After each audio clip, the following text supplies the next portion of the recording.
I got a friend crush, a platonic crush, of that I am guilty of the first degree. Oh, but she's much too young for me, but I didn't know before I showed those eyes to see. I wanna write a song that doesn't rhyme at all, and to not show up to my senior ball, just to take an hour-long bathroom break in the stall. Wishing talking was less awkward in the halls. I need someone on one time with a pretty face. Sometimes I think I'm desperate for a private place where our only company's the stars, with the clouded vision given by spirits conjured by bars. Ooh, I got a friend crush, a platonic crush. For once I actually asked for her name, even interrupted her iPhone game. I see her glancing when I'm glancing, I think she feels the same. It started when she first laughed at my joke, a defense mechanism to help us cope with the problems that we all have, that we try to wash out with lavender soap. I want to talk to you about Newton's laws and the reasons that we have. Hey, you're listening to 90.3 FM WAIH, The Way at SUNY Potsdam. You can reach us at our request line, 315-267-2511. Like us on Facebook at facebook.com/90.3 WAIH. Like us on Twitter and Instagram at 90POINT3 WAIH. And check out what we're doing on campus at Potsdam Campus Labs. It's your girl, DJ Right Shoe, doing an interview, so keep in mind nothing we say is reflective of the way or SUNY Potsdam as a whole. We're all just chilling here. We're all friends here. So I'm here to do another MadFest interview, which is fun. And I'm here with my boy, Joey Small. the Joseph, the one true Joseph. So There are other MadFest. There are other true Josephs. I actually went to school with a kid named Joe, and he was big, so we called him Big Joe. Big Joe. I didn't know how like popular that name was, because I knew another Big Joe too, and I was like, damn. There's a lot of us out there. Now we know a Small Joe. You're like you're like taller than me though. You're like. I'm very average height. I was supposed to be a little taller than average, and I became a little shorter than average, and I still have not forgiven my pediatrician to this day. Yeah, for misleading me. Honestly, okay, like not to like get on that boat, but like I was really excited because my pediatrician's like, you're 5'4", and I was like, cool, I'm like average like woman height, except I'm not. I'm actually like just below. And like every woman is around like 5'4", 5'5", and I'm like 5'3.5" on a good day. So I feel a little cheated and lied to. So I feel that, you know. And small's not even in my name. It's just like loser. Where's your excuse? It's like I don't know. I'm Italian. Well, you can hear it in the Italian. Italians are short. Are you Italian? Yeah, Italian. I got a little bit of Mamma Mia in my blood. You got a little bit of the Mario. You bet. It's a me. It's a me, Mario. But yeah, just gotta. Yeah, were we gonna talk about MadFest? Gotta get the mood going. Gotta get the mood going. Gotta get the mood of like I gotta set the mood, set the tone. The Easter mood. I don't know. I haven't thought of Easter in a hot minute, but you know what I have thought of? I've thought of MadFest. Yes, me too. So out of curiosity, if you don't mind me asking, how do you feel about MadFest? Like, pretend, like, just put yourself in the shoes of, like, a Potsdam student. That's not you. Well, I'm certainly doing nothing better May 5th. So, therefore, I'm going to be at MadFest. There you go. Because what is there to do in Potsdam except go to MadFest? I don't think that there's anything. There's not much here. If there was a laser tag business, it would do great because everyone would go there. But since we don't have laser tag, we have MadFest, which is the second best thing. So, I would be going to MadFest to watch all of the artists.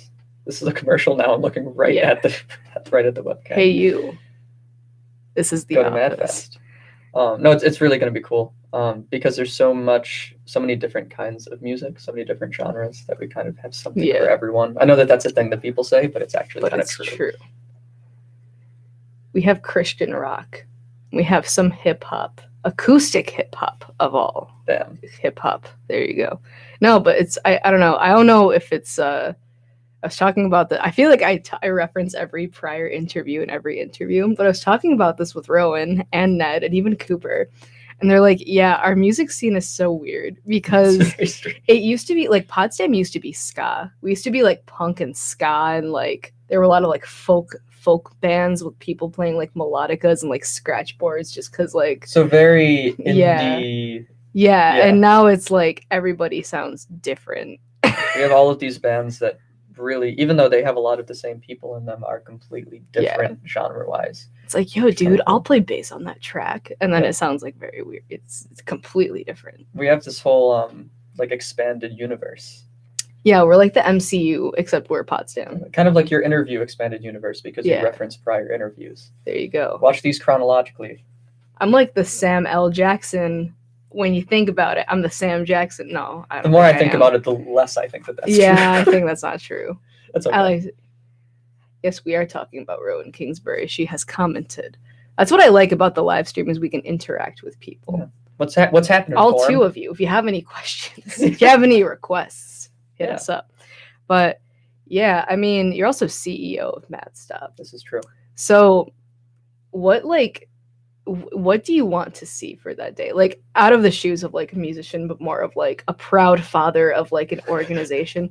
Like what do you want to see happen? Like do you have any like goals for the day? Do you have any goals for like the result of the day for the community? Well, one of the things that I want to see happen already did happen, which is MadFest being in a location where a lot of people are going to kind of know it's happening. Originally, it was going to be around Maxi, which is kind of out of the way. And Yeah. at this point, who's going to Maxi?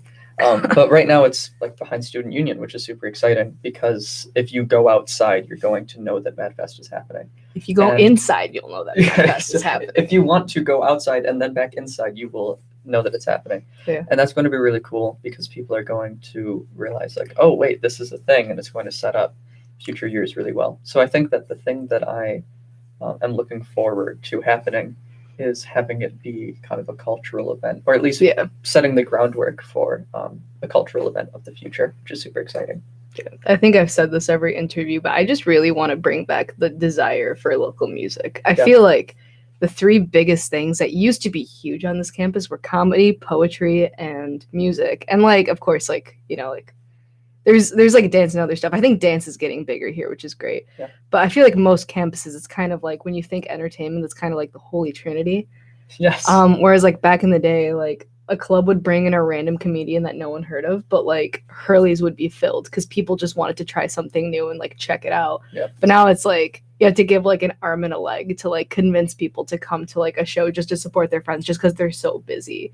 And like it kind of sucks, but it's also like we're all creators here. Like as hard as it is, I don't know. I want to find like a balance of like getting people to come support that scene and like, you know what I mean? Because like I feel Yeah. like it's kind of like, oh well, it's just a thing you're doing, but to you it's like a huge thing. Like especially since like we have a record label on campus. A lot of campuses don't. So like when someone releases like an album that they made, it's like a huge deal. So like you want your friends to like come and like support local music, but they're busy and there's no desire for it. So I think that I think maybe that we can push for that. one of those things you just said is true and the other one is not true. I do think that Which they're one? busy, Which one? but I do think that there's also a desire for it. I think it's all relative. And one of the things that happens when you have so many people on campus becoming creators Yeah. is that you have less people having the time or wherewithal to be consumers. So if Yeah. all of the feel that. people in the music scene ended up making music, they would be busy making music when all their other friends are making music. You know what I mean? Yeah. And I think that that's kind of a double-edged sword. But the answer to that is making room in your schedule for supporting the people that are doing similar stuff that you're doing, Yeah. which And, is like, not an yeah. easy thing to do, but it's worth doing. For your flesh and blood, for your Exactly. buddies. It's like I feel like Bones.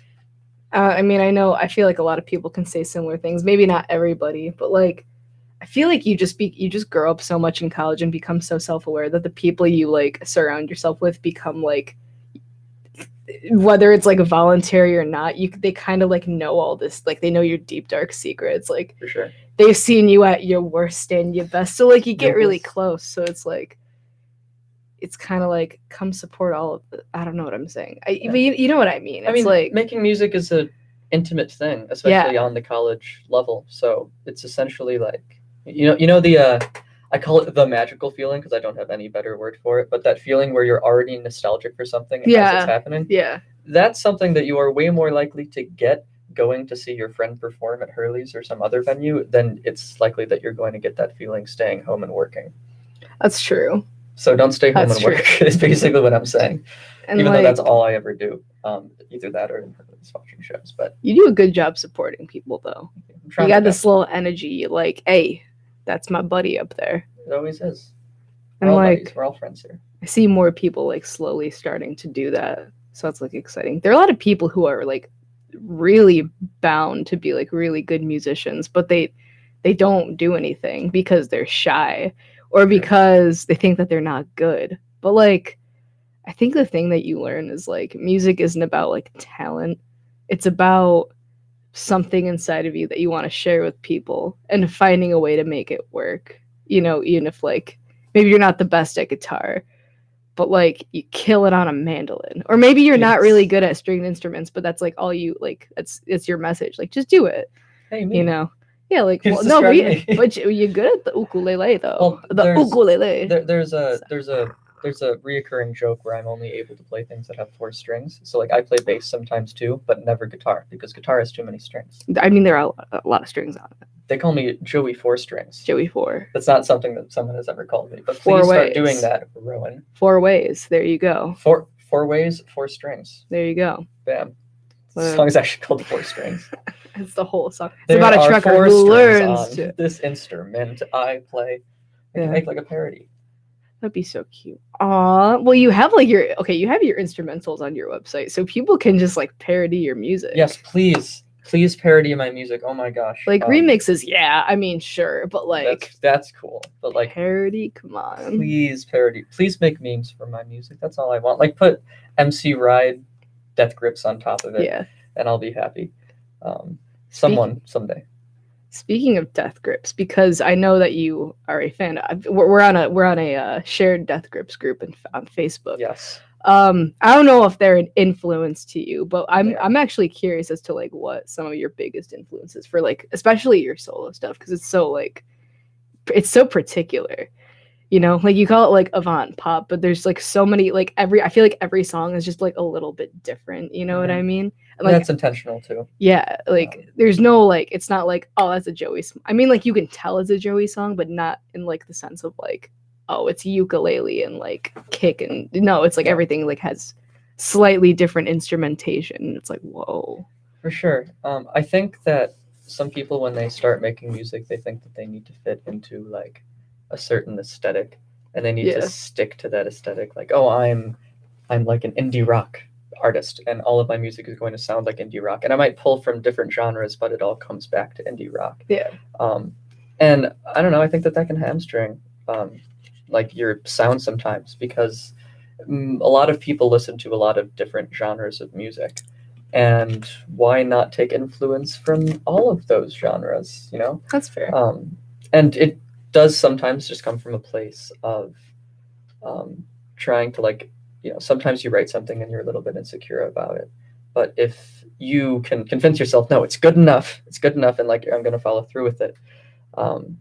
Something that is, I agree, Solo Sand. There's no Yeah, I was walking looking. happening here. Yeah, there's a lot of misconceptions about Yes. might have to change the name, but Clickbait, man. And it's kind of easy to like get rid of those insecurities by coming up with, well, I'll just write the song in a different style. I'll have this Yeah. be like a vocal jazz tune. I'll have this be like a prog rock song. Because, you know, sometimes that fits better with the lyrics. and that's I don't That's like a good way to samey look at albums. it, yeah. One of my favorite records is the album Tyranny by The Voids. And that record has a very Yeah. consistent aesthetic through it, but all of the songs are very clearly pulling from different genres. Their Yeah. second album genre swaps even more to the point where it doesn't really have a consistent aesthetic. And I always found those things, you know, short attention span, easier to pay attention to for the long run than an album that sticks to a specific thing. Yeah. But yes, Death Grips are an influence, a lot of noisy rock stuff. it's like I don't know. I'm not very good at wording, which is you know, specialty, cool party trick. But I don't know. I'm always like impressed by like I guess it's kind of like leading into another question because I know you have a lot of people, you know, come and like guest like play bass or play like piano. Of course. Do you sit down and you think to yourself, this is what I want it to sound like, and do you write out every individual part, or do you just think, okay, like maybe I want someone to improvise on piano and kind of like give it to them? Like how much creativity do you let them have? It's a good question. It depends. So I'm working on a second album right now, but I haven't officially announced it, so don't tell anybody. It's a secret. It's going to be a while before it's out because it's a very big project to take on. But so if I'm writing or making a song in, let's say, a Latin jazz style, that's not something I have a lot of experience making other than the percussion parts. Like I played that percussion stuff, but everything else, like I don't know how to write trumpet parts. Yeah. So I leave that to someone else and I'm like, oh, someone will arrange the parts for this. But if I'm working on something that's more in line with instruments that I know how to play and know how to write for, I might write out the part and then have some parts be a little bit more open, have some parts be hit these notes at this time. And then usually when I work with a studio musician, they'll kind of come in and we'll meet before we record and they'll have their own ideas. And a lot of times the ideas will be much better than mine. And I'll be like, yes, please do that there. That's like so much better than anything I could have done alone. That's something I've been trying to do more because when I first started making music, I very much had this I need to do everything kind of deal because I tend to be a control freak about that kind of stuff. Yeah, that's understandable. The more I work with other people, the more I realize that they have way more, that me and them combined we have way more ideas than just me. Yeah. So it's kind of a non-answer, but it does depend. Like sometimes it Yeah. is written out perfectly and other times it's just like sheet music chords and then they go off on it. So like not to spoil, because I know you just said that you didn't announce the second album, but I know what you told me. So I kind of want to use it to segue You a little bit. do it. That's fine. Well, I know that you mentioned it kind of like having like a theme. So like for Ultraviolet Catastrophe, because when we first like kind of started hearing you play, I know you play a lot of songs from that, but you also play a lot of songs that haven't been recorded yet, or you're in the process of recording. Very true. When you put everything together in Ultraviolet Catastrophe, and I know you have like the little like this is about like God complex, it's about like death, it's about all this stuff. Was it stuff that you just wanted something like, were you looking at it from an aspect of I just kind of want to like have my music out there while I focus on this like next album, or like did you just absolutely put everything into this? Like did you like specifically compile them together, that kind of thing? Well, I certainly wasn't thinking about the second record when I was coming out with Ultraviolet. Yeah. It wasn't a situation where I was like, oh, I'm going to do this big thing, but first I'm going to do this small thing. Yeah. Ultraviolet, when I was making it, was most definitely the singular thing I was working on, and it was the thing I was taking the most seriously. However, it is a first album, and the intent on my end was essentially I want to release an album, because releasing stuff is difficult because it's like, oh, I wrote this, but to actually make it happen is so much work. It's a lot of work. And I didn't set my sights too high in terms of concept for that reason. Like there are reoccurring themes on Ultraviolet, but it is in no way a concept album. There's just a few things that I wrote about and the songs fit decently well together enough. Yeah. But it is more or less kind of, collection of singles that was formatted as an album. So I did take it very seriously, but it is not a super conceptual record. And now that I've done that, I don't want to say got it out of the way, but essentially the jitters are out. And I know how to make an album now. I have a lot more room for more conceptual stuff where I can come at something with a very specific purpose. I want to make an album like this. Where Ultraviolet Catastrophe is essentially, I wanted to make an album. These are the songs I had and the ones that I decided to record. It all happened very like organically and stuff. Yeah. Not that the new music isn't organic, but it's a little bit more intentional. Yeah. Sure. I would say almost like not to make it seem like, oh, like it's easier now, more in the sense of like, I feel like there's a lot of jitters from like making something that is conceptual and like really putting your all into an album, and then also having to be like, okay, this is my debut thing. I don't know if people are gonna like it. Yeah. So I think having your first album out there is kind of relieves a little. I mean, it's still gonna be scary, because it is something different, and like, Linkin Park. Like Linkin Park, every time they release an album, for example, people are like, what is this? Because they wanted to try something new. So you never know. Like, it's always going to be scary. But there is that whole, like, well, I am an established, like, artist now. So I don't have to worry about people being like, get off the stage, you loser. Because once you have... Because you're already on, you've been on the stage, You're kind of bona fide in a way. Because you're like, released a record. That's something a lot of people want to do. And I wish more people did, because... Example, one of the things that inspired me to actually like stop just abstractly wishing that I could do this and actually doing it was my friend Julian Eichholz of King Shout Baobab out. fame. Shout out.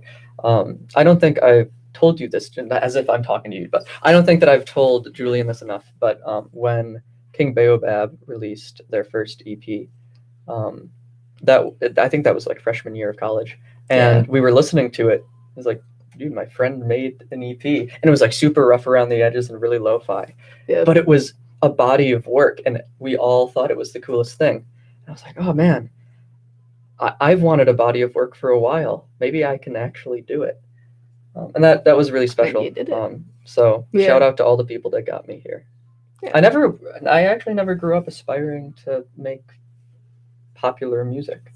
That wasn't a thing that I did. Like, I did piano compositions, but I didn't grow up going to shows and watching bands and being like, I want to make that music. I got asked to be in a band, and I played drums in that band, and then I realized that it was something I wanted to do. Yeah.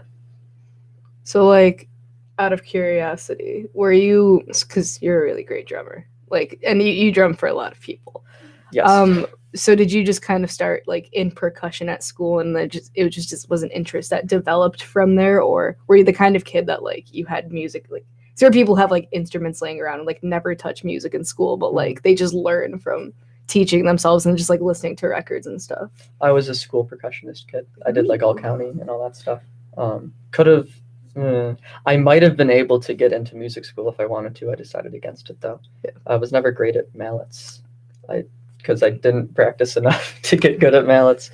But I was always involved in percussion in school and jazz band. And jazz band was actually where I was like collabing with the person who ended up asking me to be in a band with him. Yeah.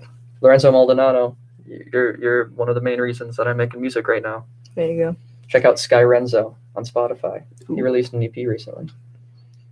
Yeah, that's like, I feel like it's kind of interesting, like not interesting, but how like, you didn't go to music school, but like you're easily like clearly involved. like you're very involved in like the field, and you're still doing a lot for it, and like you're also just like very talented. And like as someone who like went to school for music, I feel like I don't want to say it stunted kind of like my creativity, but I think when you have something that you love and you're in a position where you're like forced to do it, as opposed to like kind of figuring out over time, like, oh, this is what I want to do, I think like that's a good position to, unless you're really passionate and want to be in the music field. But I think there's so many different ways to be in it, and like you have like three majors, two majors, two minors, yeah. So like you have a whole lot going on, but you're still managing to like be active in this field and like do well at it. So I think if that's not inspiration, I don't know what is. It's the death of free time. I mean, check out my new book, The Death of Free Time. We stand an artist, or I meant to say book writer, but you know what I mean. It's fine. But same deal. Yeah. This guy is a wizard who slays. Yeah, he is. Oh, is that me? Am I the wizard who slays? I don't know. They're talking about some guy named Dan. There is a DJ Left Shoe, actually. Fun fact. I actually tried to convince him to do this talk show with me, and that's why it's called Walking Around, which is like kind of a clickbait. Like shoes, But he's just, Sundays, it's a lazy day. It's a lazy day for some people, and he's like, I'm not gonna get up and like do it then. I'm like, that's understandable. I'm just gonna call it walking and talking and just see if no one notices, but everyone notices. Yep. It's like when you got like a little something on your face, and you're like, no one's gonna notice, and then people are like, what's that volcano? But you heard it here first. Yeah. But regardless, I like to use my radio powers to bring attention to the Potsdam crowd of the artists. I want to branch out to more than musicians, but our focus right now is MadFest. You bet. Gonna be a killer show. Yeah, I don't know. You're gonna play like quite a few times. Yeah, I think there's like one part where it's like just straight through. It's like a bunch of artists, and I'm pretty sure you drum for all of them. Yeah, because for MadFest I have my solo set, and I think 4, if not 5, bands that I'm playing drums in on top of the solo thing. So that's either 5 or 6 sets total, which is fine. It's fun. I mean, I'm totally not ever doing this again, but it's going to be a really interesting experience to kind of like wear all those different hats. and like, oh, I'm a punk rock person right now, and then an hour later I'm playing pop music, and then an hour later I'm Progressive playing rock. acoustic stuff, and then progressive rock. Yes, there you go. And that is the real wizard. He is, yes, Yeah. the true prog lord. Yes. To be continued. There you go. Excalibur, Bandcamp. Next February. Be ready. Oh yes, It's coming for you. I have so many plans. One of Yeah. them will fall through. Well, I should say one of them will happen.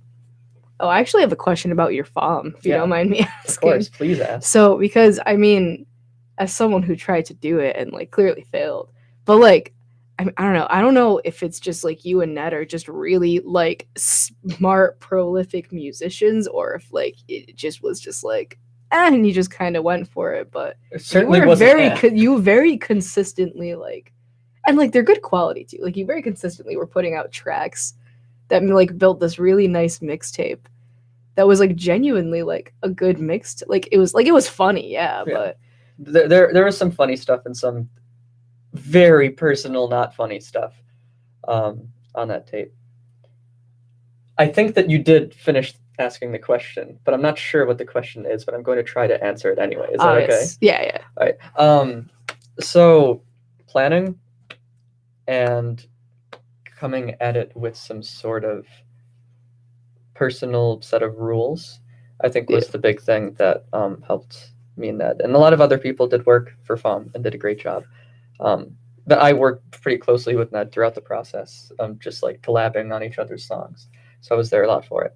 And what it ended up being, and why I think that we were both able to do 14 songs in 28 days, it was a lot of having a goal and setting out to do it, as opposed to just kind of saying like, oh, well, just find the time. Like the time was found, you know what I mean? We said that, oh, well, in this 2-hour section, I'm going to record vocals for this song. I need to write this song by this time. Kind of making creativity a sort of job in a way. And since writer's block is a real thing that affects a lot of people, myself included, sometimes that's what you need to just release something. Because releasing something that isn't perfect and isn't exactly what you want. Got him. Good. What was I saying? I was saying, yes, Joey does inspire me every day, Rowan. Joey inspires me too. Other Joeys around the world. There's a lot of all Joeys. the baby kangaroos, all the Joeys. I am inspired by Australians. All the little Joeys are jumping around today going, Happy Easter. Hop. That had nothing to made do me with sad. anything, That made me really unfortunately. sad. But what will Um, make you yes. happy? And we basically had like a track list before FOM started, and that was the big thing. Was having a track list and knowing what we were going to do and making time, making sacrifices. That's the big word. To make it happen. And I'm very glad that we did. Yeah. Because Excalibur rips and raps over games is really uncomfortable to listen to, which is exactly what I wanted it to be. So we made it happen, I guess. They're very easily Potsdam classics. Matt Stop classics. The underground Matt Stop tracks. Yes, very underground. It's like they're not. I mean, I know they're not technically. I don't think some of them are Matt Stop. I think that Excalibur can be connected to Matt Stop. I do not think that Raps Over Games can be connected to Matt Stop. That is outside of Matt Stop as a project. Intentionally, not a very professional project. Not something that I'm happy that my parents have listened to many times. Which I reference in the lyrics. It's very good. They're very clever though. That's the thing. It was fun because I'm moving not away from the rap thing, but I'm doing less of it. Yeah. And the mixtape was a great example to kind of not let anyone know and be like, aha, I'm doing a lot of rapping now. And a lot of people think that might think that like, oh, that's the direction you set it in. But it's very not true. So I kind of got all that out and I'm like, yay, 14 tracks where I'm rapping all over them. Yeah. Aha. You can listen to that now if you ever get sick of hearing me sing all the time. It was fun. Do you have like a preference for rapping over singing, or is there one that you like more, or like, or is it just really just depend on what you're doing that you feel like whether it fits or not? That's how I'm feeling. Yeah. I think that singing can sometimes be more rewarding from a songwriting perspective. Yeah. And I don't always consider literal making songs in Everyday Power. Thanks. Appreciate you. I don't necessarily. What was I saying? I have Something so about tired. something about singing and rapping. Yes, Before we singing got and rapping. sidetracked. Of course. So, I was in a very songwriting place when I was writing this album, as opposed Yeah. to like a beat making place and then rapping over a beat, which I did quite a bit on Ultraviolet Catastrophe. But when I was writing this album, I was really getting my live set together. Yeah. So I was essentially writing songs like I was a band, and it's a lot more of a rock record for that reason. And I kind of like that. Yeah. I've liked how the songs have been turning out, and I've been able to work with so many other people that I didn't have a reason to on Ultraviolet, because I Yeah. was essentially like making all these things myself. And some great people helped me on Ultraviolet, of course. And even more great people are helping me with Bicep, which is it might be called that. It's a working title for the second album. But for the second album, it's a lot more of a rock record. It's a lot more of a live sounding record Yeah. for that reason. So going off of that, because I know that you are very much like a one-man act. You're very good at like doing it by yourself on stage. But for the future, as your projects kind of get like more ambitious and you start adding more to it, do you think you're ever going to develop like a performance group with you, or do you think it's something you want to try to do on your own, especially for like like minor gigs, I guess, like I'm not sure. like a house show or like a little bar gig or something like that? You know what I mean? I am very much not sure. I do have an inclination that one day I might put a band together, but it won't be.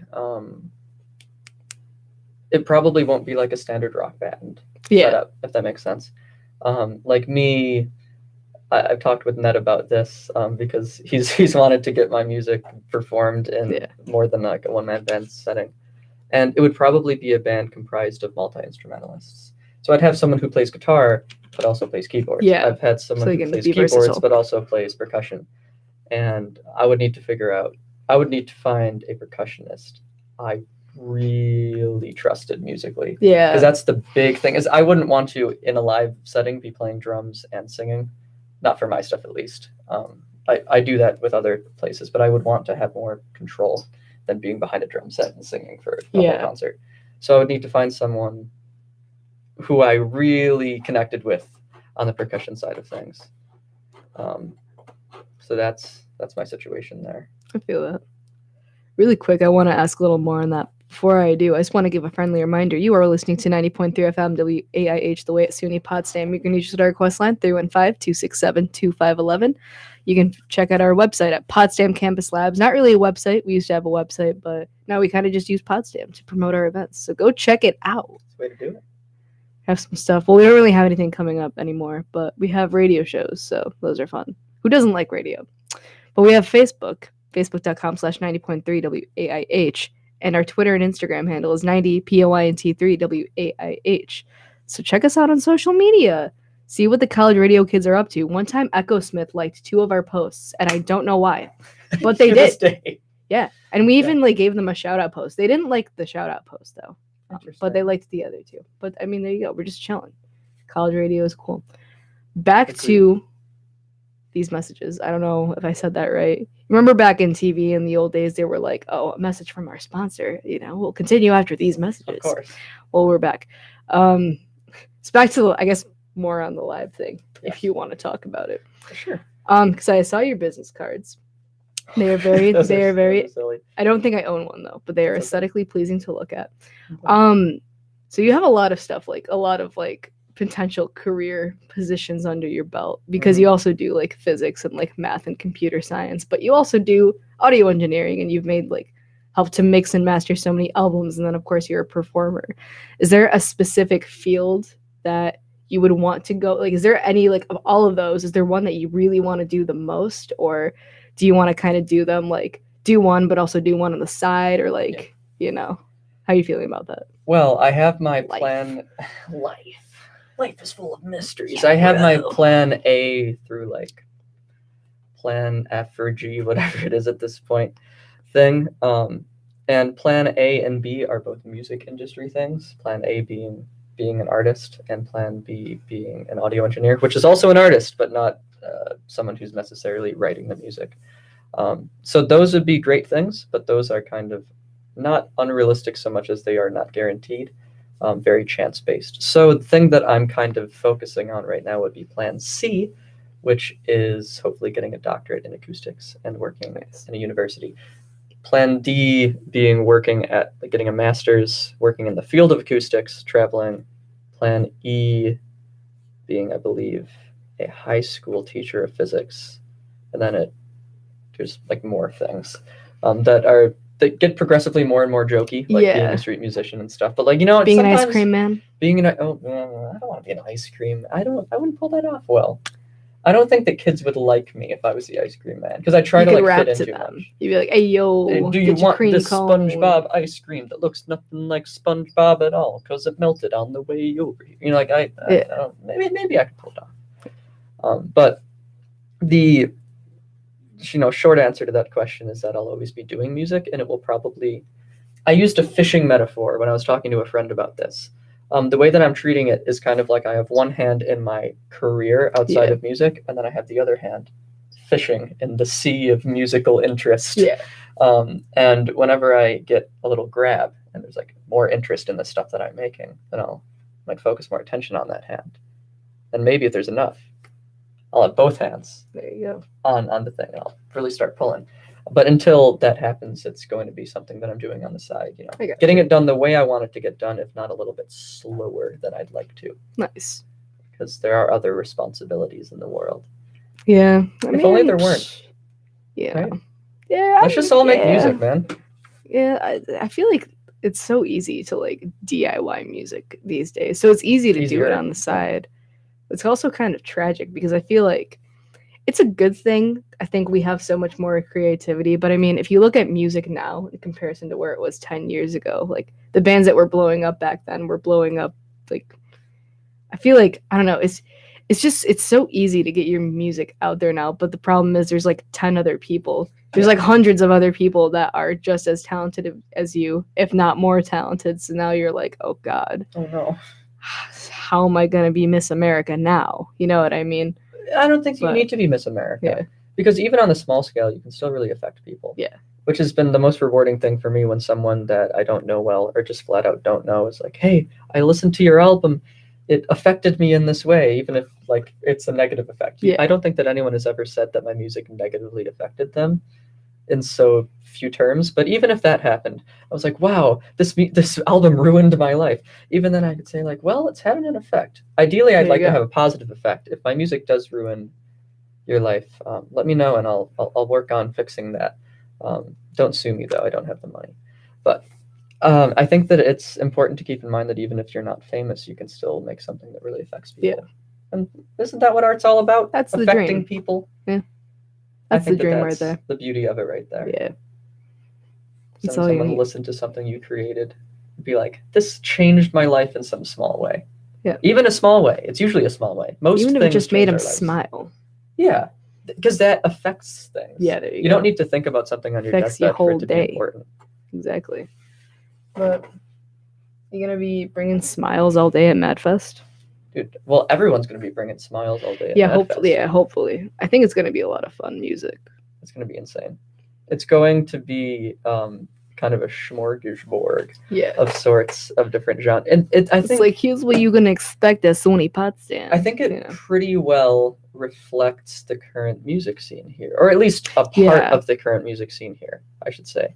And that's really cool because it is kind of like a catalog of right now, Yeah. and perhaps it can continue to be a catalog. When people look back on the music scene in, like, let's say 10 years, they'll be like, oh, well, MadFest my first year was like this, and MadFest my last year was like this, and that reflects Yeah. the changes. That'd be a really cool way to kind of treat MadFest as, like, for posterity, kind of Yeah. keeping in mind, oh, this is the band that was big at this time. Yeah. And like I'd love to I know there's a whole lot of like different scenes on this campus that are hidden. Where Yeah. like I'm in like the group of people who's like trying to reach out and like give people shows, for example. And I'm like low key finding out through the grapevine that there's a whole lot of hip hop on campus that Yeah. I didn't know about because like there's only so much you can do to promote, but like as small as the school is, we're still a big school. So like not everyone's gonna see the posters we put out where we're like, hey, come perform at this show. Exactly. So you have to find ways to like seek these people out and be like, yo, we want people to pay attention to you. We want to put you like on stage and like get your music out there. And they're really good. Yeah. Yeah. Like it's so I don't know. I think that music is like such a passionate thing. I think maybe just where I'm from, I'm so used to art not really being like prioritized. And I think a lot of people can like relate where like now like you're in college and like you're finding ways to balance your work with like this other stuff that you want to make that you've pretty much been told before, like don't focus on that stuff. But it's like it's But you need therapeutic. to. It's therapeutic for you. And it's also like I don't know, if you're not happy doing something, your other work isn't gonna be so hot either. I agree with that. It's just gonna be miserable all the time. That's lame.